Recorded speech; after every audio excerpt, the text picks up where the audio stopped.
Getting ready for a Goldsmith interview.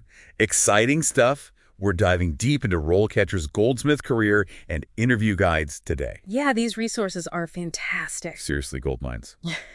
We're going to unpack those tricky questions they throw your way, give you the inside scoop on what really makes an impression. What's fascinating is these guides don't just skim the surface, They dig into what a goldsmith's career actually entails. It's way more than just pretty jewelry. Okay, so before we jump into the interview hot seat, let's paint a clear picture here. What exactly does a goldsmith do? Well, it's a multifaceted role. Designing, crafting, even selling jewelry are all part of the game. But there's also repairs, appraisals. They need to be experts in precious metals and gemstones. Wow. Yeah, it's a blend of artistry, technical know-how, and good old-fashioned customer service. That's a lot to juggle. No wonder those interview questions can be so specific. Now, let's dive into a few. RoleCatcher's interview guide starts with this. Can you tell us about your experience with traditional hand tools? So this one is all about gauging your hands-on expertise. Don't just rattle off a list, right? Imagine you're bringing the interviewer into your workshop. Oh, like that. Talk about your trusty hammers, files, pliers, maybe even those specialized tools like mandrels or burnishers. Yeah. Paint a picture of your comfort and mastery. I bet even in this digital age, those traditional skills make a real impression. Absolutely. It demonstrates that foundational understanding of metalworking, those core principles that stand the test of time. Now, another question that dives into your knowledge. What is your experience with precious and semi-precious stones? The world of gemstones. This is where you can showcase that gemological knowledge, but just naming a few stones probably won't cut it. You're spot on. Think about the specifics. What stones have you worked with? What unique challenges did they pose? Have you done any setting or cutting? This is where you highlight your understanding of each stone's nuances, their properties, the techniques they demand. If I were the interviewer, I'd be impressed by someone who can talk about a particularly challenging stone and how they mastered working with it. Exactly. It's those stories that make your experience come alive. Okay, shifting gears to a question that gets at your professionalism. How do you ensure the quality of your work? It's a chance to show your dedication to excellence. It's almost like they're asking you to reveal your inner perfectionist. Yeah. But how do you answer this without sounding arrogant? Focus on your process. Walk them through those quality checkpoints. How do you inspect your work at each stage? Right. What techniques and tools do you use for control? If you have certifications related to quality, now's the time to mention them. RoleCatcher really hits home the importance of quality in the jewelry world. It's all about reputation, craftsmanship, and building that client trust. It's true. Connecting your commitment to quality with those broader industry values shows you're in tune with what matters most. Ready for a question that taps into your creative side. Can you describe your design process? This is where that artistic spark comes into play. But even creativity has a method to the madness, right? Exactly. The interviewer wants to see you have a structured approach. So talk about how you get inspired. Do you sketch? Create mood boards, maybe utilize digital tools, then explain how you refine those ideas, incorporate client feedback, and move from concept to prototype. It's like giving them a peek behind the curtain of your creative mind. I love it. But what if they dig deeper? Like ask about a specific piece in your portfolio. That's a golden opportunity to shine. Be ready to discuss the inspiration, materials, and techniques used for each piece. What makes each one unique? Right. How does it reflect your style and skill set? Have those answers ready. Okay, let's tackle a question that can make anyone sweat a little. Can you tell us about a particularly challenging project you have worked on? We all have those projects that test our limits. Absolutely, and this is your chance to show off your problem-solving prowess and resilience. Choose a project that really pushed you, one where you had to overcome obstacles and find innovative solutions. Don't be afraid to describe the difficulties, but always end on a positive note. Highlight what you learned and how you achieved that successful outcome. It's all about demonstrating that you can handle pressure, learn from those experiences, and come out stronger on the other side. Now, how about this one? How do you stay up to date on current trends and techniques in jewelry design? Staying ahead of the curve in a constantly evolving industry. I bet simply saying I read magazines won't impress them much. You're right. You need to be more specific. Mention industry publications you follow, conferences or workshops you've attended, online courses, even social media can be a valuable resource. Show that you're actively seeking knowledge, pushing yourself to stay relevant. So demonstrating that dedication to continuous learning, that fire to keep growing and evolving as a goldsmith. Now, what about technology? I bet that plays a huge role in today's jewelry world. RoleCatcher includes a question about CAD software. Can you discuss your experience with CAD software used in jewelry design? Technology is becoming increasingly vital in the industry. This question gauges your comfort level with digital tools. Be upfront about your experience. Which programs have you used, and what's your proficiency level? Honesty is key. But what if you're a beginner? Should you just admit defeat? Not at all. Highlight your eagerness to learn and any steps you're taking to boost those CAD skills. If you have experience, be specific about the projects and software features you're comfortable with. It's about framing your response positively, even if CAD isn't your strongest suit. That's a great point. Yeah. All right, another classic interview question. Can you describe a time when you had to work under a tight deadline? I think everyone can relate to that pressure. This question is designed to assess your time management skills and your ability to deliver under pressure. Choose an example where you successfully met the deadline without compromising quality. Describe the project, those time constraints, and the steps you took to stay organized and efficient. It's all about showcasing your organizational skills, that ability to stay calm and focus when the heat is on. What if they ask about specific challenges you faced during that project? Should you gloss over them? Don't be afraid to elaborate. Talk about how you prioritized tasks, communicated with stakeholders, and adapted your approach as needed. This question goes beyond just time management. It's about showcasing your problem-solving skills and resilience. All right, let's shift gears to the client side of things. How do you approach client consultations and communication? I bet building those relationships is critical in this field. Absolutely. You're not just creating jewelry, you're creating experiences. I like that. Emphasize your active listening skills, your ability to truly understand a client's vision, needs, and preferences. Mention how you ask clarifying questions, make them feel heard, and ensure crystal clear communication throughout the process. It's about being more than a skilled craftsperson. Right. You need to be a great communicator who can build rapport and create that positive client experience. Spot on. Jewelry is often tied to special occasions and sentimental value, so empathy and understanding are key. Now let's wrap up this section with a question that underscores the importance of safety. How do you ensure the safety of yourself and others when working with potentially hazardous materials? This one's all about demonstrating your responsibility and commitment to a safe working environment. Exactly. Detail your process for handling hazardous materials, from using protective gear like goggles and gloves to proper storage and disposal methods. Mention any safety training or certifications you have. It shows you take this seriously. Wow, we've covered a lot of ground here. I'm starting to feel like a Goldsmith interview pro already, but I have a feeling there's even more to unpack. You bet. We've just scratched the surface of these interview questions. Plus, RoleCatcher has some incredibly valuable career insights that we need to dive into. Sounds like we've got a lot more to discuss. Can't wait to uncover those career gems in the next part of our Goldsmith interview deep dive. Welcome back to our Goldsmith interview prep. We've explored some of those tough questions, but landing the job takes more than just impressive answers. RoleCatcher emphasizes a crucial element that we need to discuss: your portfolio. Makes sense. A goldsmith's work is so visual. You need a way to showcase those skills and experience in a tangible way. But what makes a standout portfolio? Think of it as your visual resume. High-quality photos are a must. They need to capture the detail and craftsmanship of your pieces. Showcase the range of styles you've mastered. Okay. Don't be afraid to include some design sketches or renderings. It gives a glimpse into your creative process. So it's not just about having pretty pictures. It's about presenting them in a way that truly represents your talent and artistry. Where should goldsmiths be showcasing their portfolios these days? RoleCatcher suggests a multi-pronged approach. Okay. Exhibitions, craft fairs, and definitely online platforms. Your own website or a dedicated Instagram account can do wonders for visibility. Right. It's about making your work accessible to potential employers and even directly to clients. That's where those tech skills we talked about earlier come in handy. I'm starting to see how all these pieces fit together. Speaking of connections, RoleCatcher also highlights the importance of networking. You know, networking is crucial in any field, but especially in the close-knit world of jewelry making. Building relationships with other professionals can open doors to collaborations, mentorship opportunities, and even new clients. It's about building a community of support and inspiration. I imagine events like workshops, conferences, and trade shows are prime networking opportunities for goldsmiths. But for someone starting out, it can feel daunting to put yourself out there. Any advice from RoleCatcher on how to approach networking? They suggest joining professional associations. It's a great way to connect with people who share your passion. And don't underestimate the power of online communities.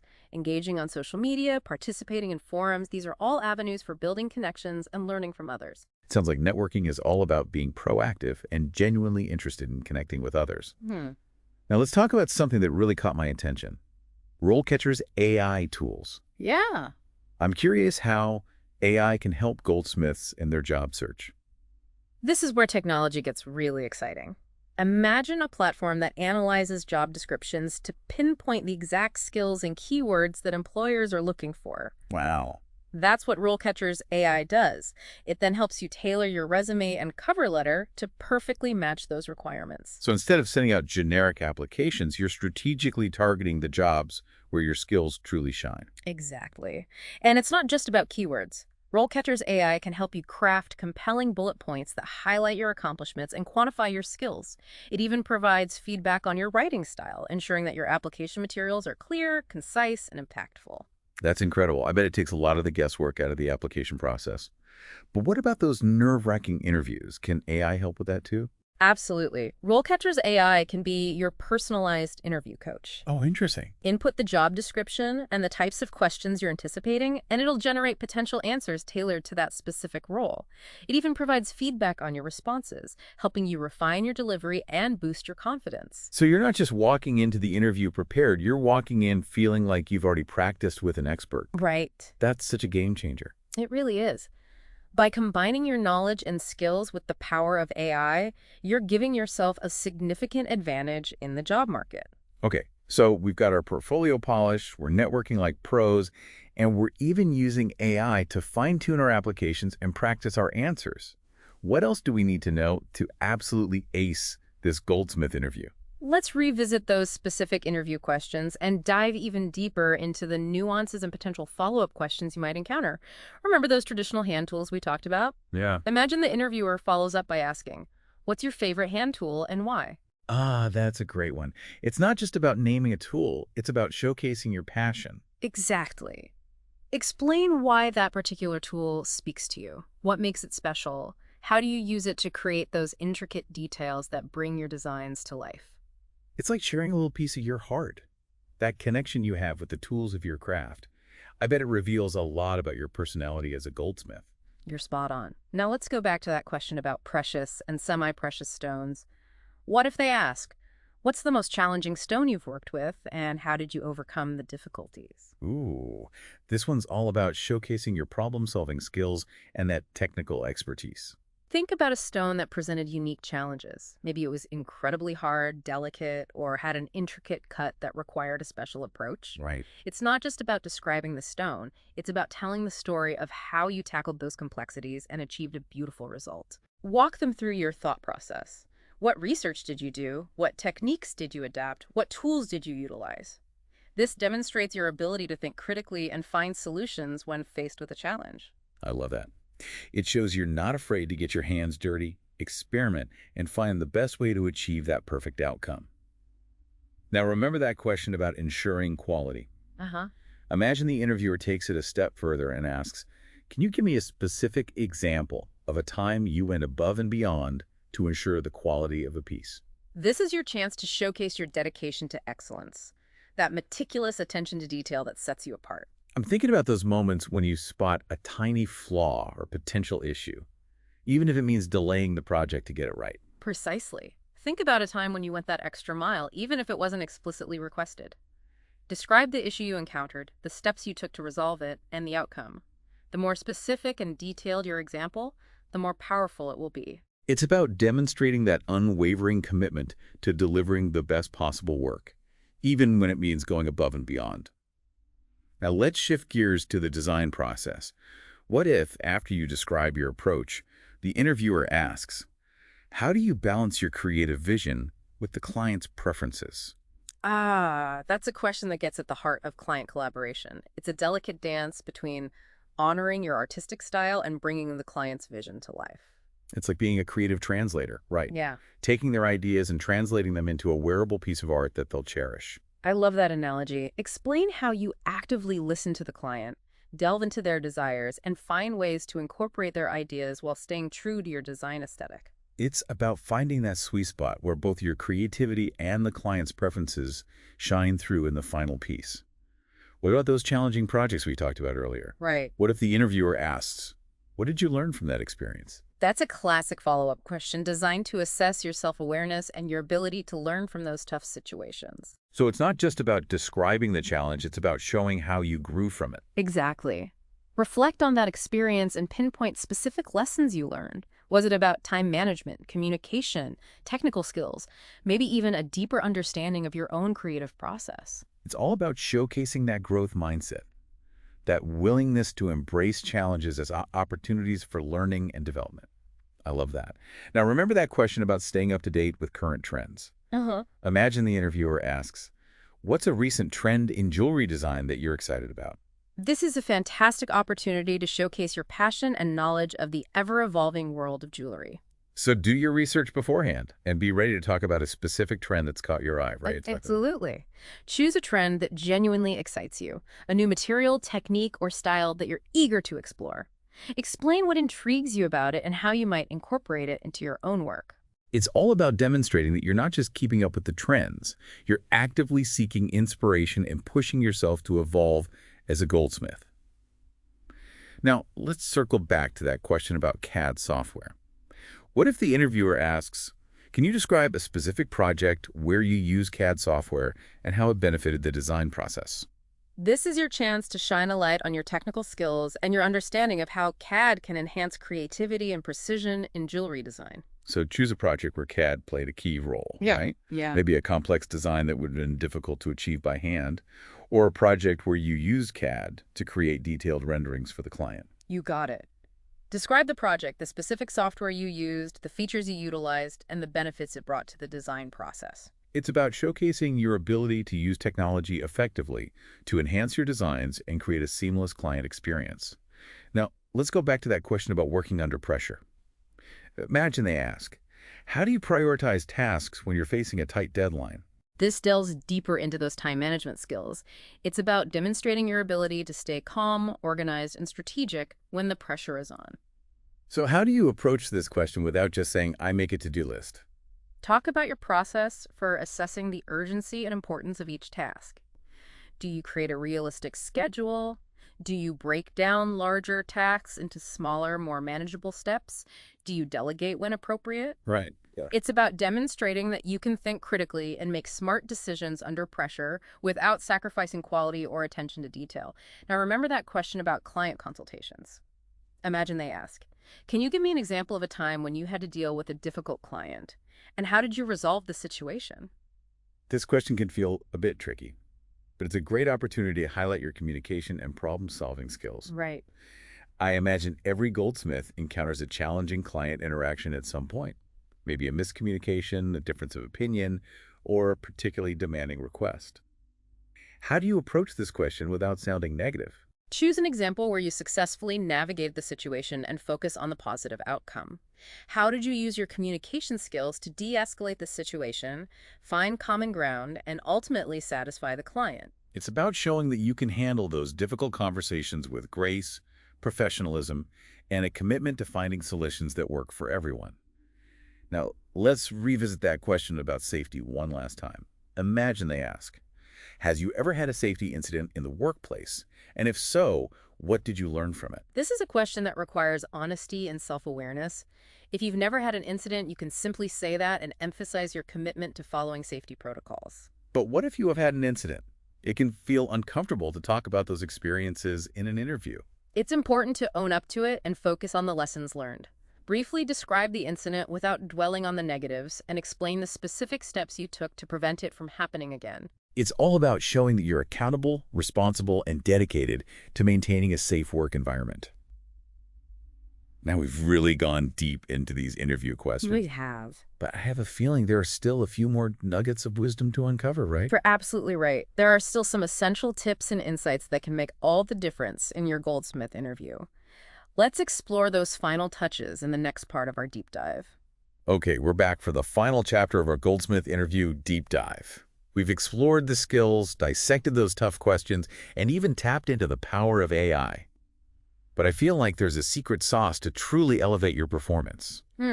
What's the key to leaving that lasting impression?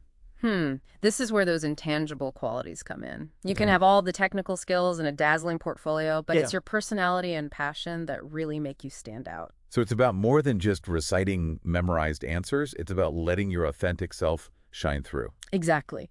Enthusiasm is contagious. Let your love for jewelry making radiate in your answers. Talk about what excites you about the craft, what inspires your designs, what you dream of achieving. Let that passion be your guiding light. I bet that genuine excitement is what captures an interviewer's attention. It's about connecting on a human level, showing them you're not just skilled, but passionate and deeply invested. Speaking of connecting, what about those behavioral questions interviewers love? About a time you failed or had to navigate a conflict? Those can be tricky. Yeah, they can feel daunting, but they're actually golden opportunities to showcase your self-awareness, resilience, and problem-solving abilities. Remember, everyone makes mistakes. Right. It's how you handle them that matters. So instead of dodging those questions or pretending we're perfect, we should embrace them as a chance to show our growth. Absolutely. Choose examples that demonstrate how you've learned from those experiences and emerged stronger. Be honest about the situation, but always steer the narrative toward the positive.